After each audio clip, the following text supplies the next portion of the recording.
Before the printing press, knowledge was a luxury that most people could never afford. Not because they were not intelligent enough to hold it or hungry enough to seek it, but because knowledge, in the world before printing, lived almost entirely inside books. And books were objects so expensive, so rare, so painstakingly produced that owning even one of them was beyond the reach of almost every ordinary person alive. A single hand-copied book in medieval Europe could cost as much as a house. A Bible, the most copied, most reproduced, most in-demand book in the Western world, required an entire herd of sheep to produce enough vellum for its pages, and months or even years of a trained scribe's life to copy out by hand, letter by patient letter, in a cold monastery scriptorium by the thin light of a candle. Churches had books. Universities had books. Kings and wealthy nobles had books. The vast majority of human beings lived and died without ever holding one.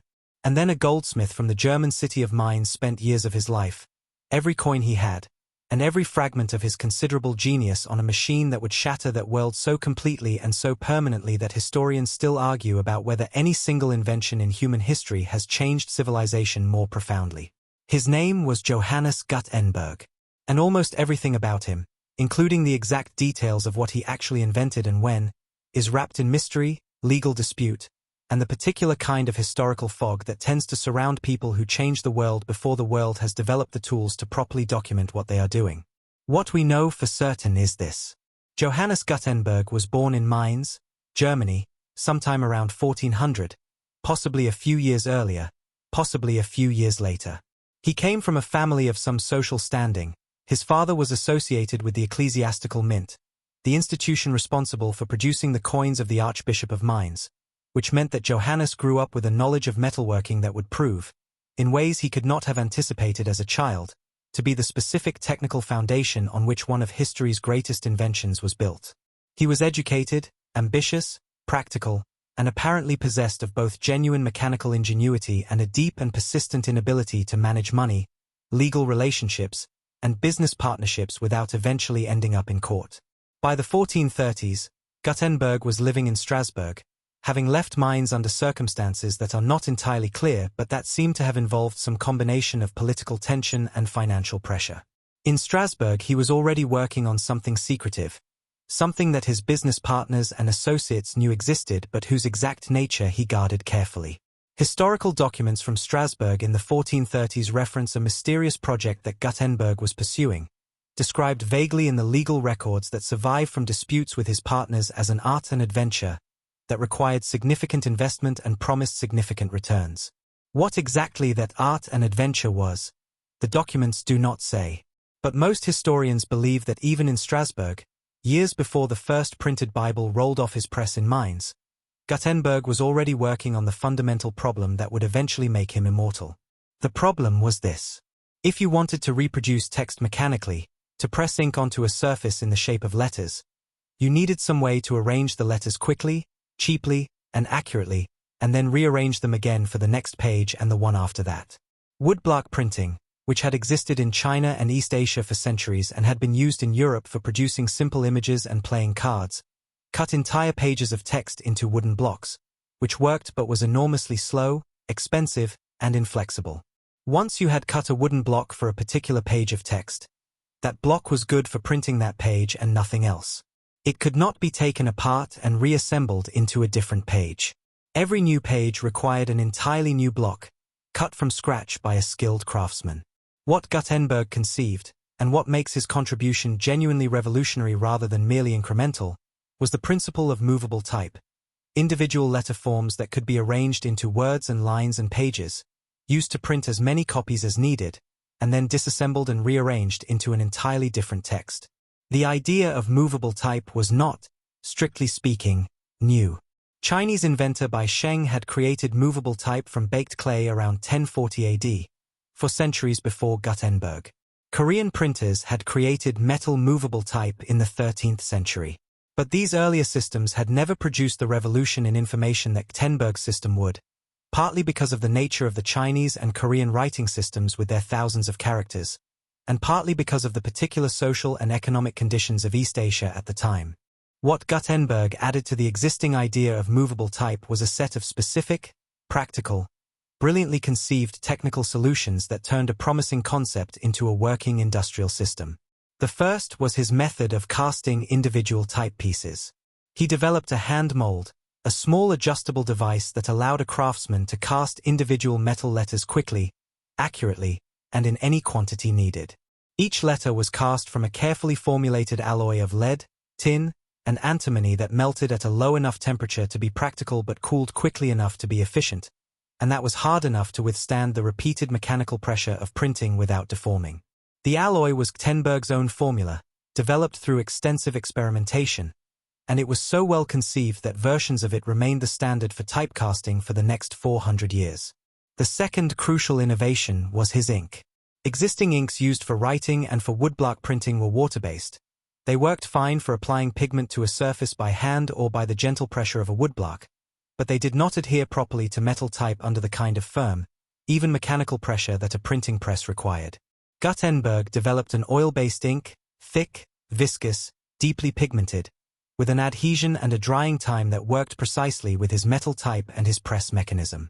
Once again, the formula required extensive experimentation, extensive failure, and the kind of patient, methodical, practical intelligence that Gutenberg clearly possessed in abundance even as other aspects of his life remained chronically chaotic.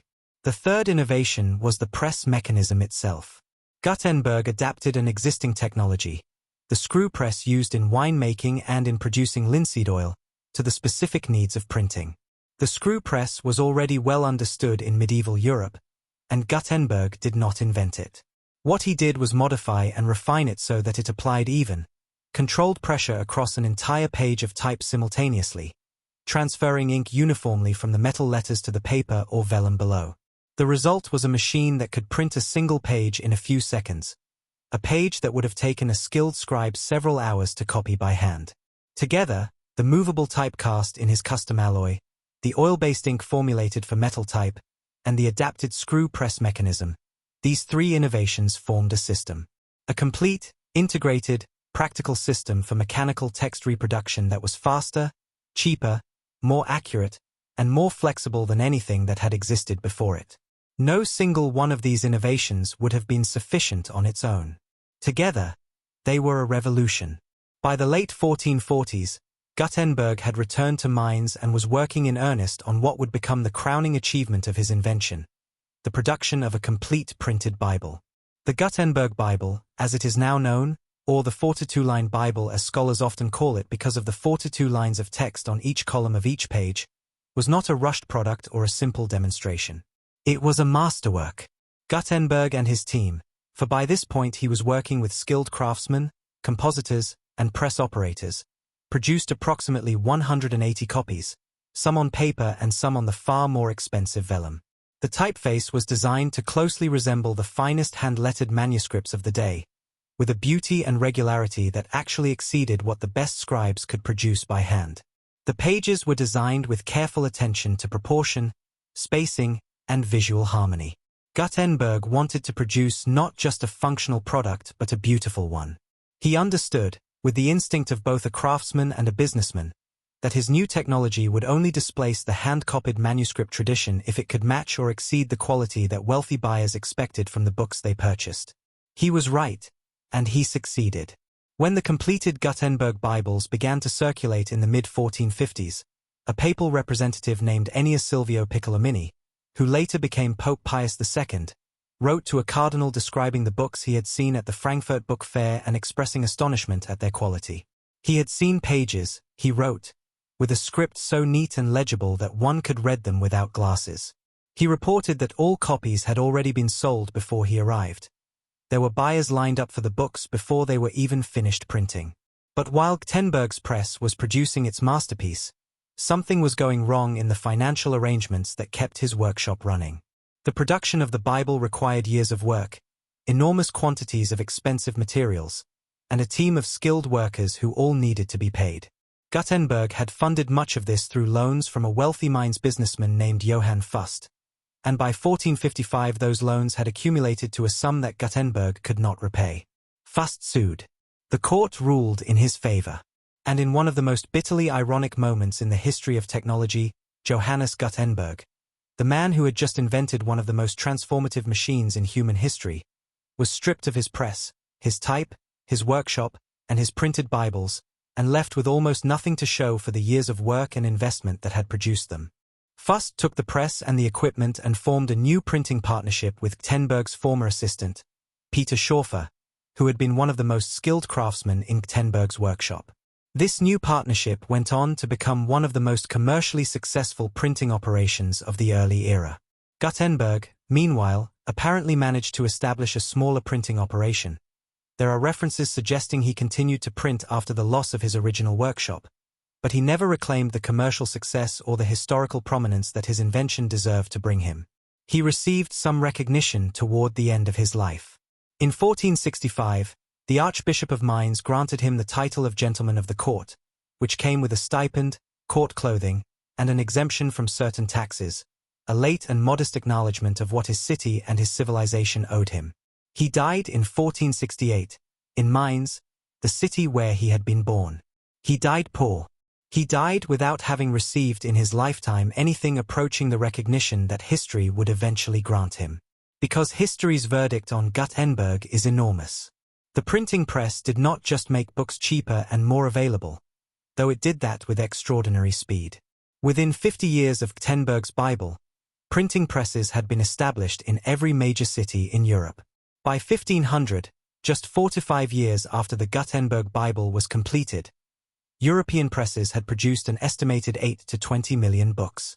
More books had been produced in those 4 to 5 years than in all the preceding centuries of European history combined. The price of books collapsed. Literacy rates began to climb as books became affordable for the emerging middle class. Ideas that had previously been confined to the monasteries and universities began to circulate among merchants, craftsmen, lawyers, doctors, teachers, and eventually ordinary people in numbers that no previous information technology had made possible. The consequences were staggering in their scope and speed.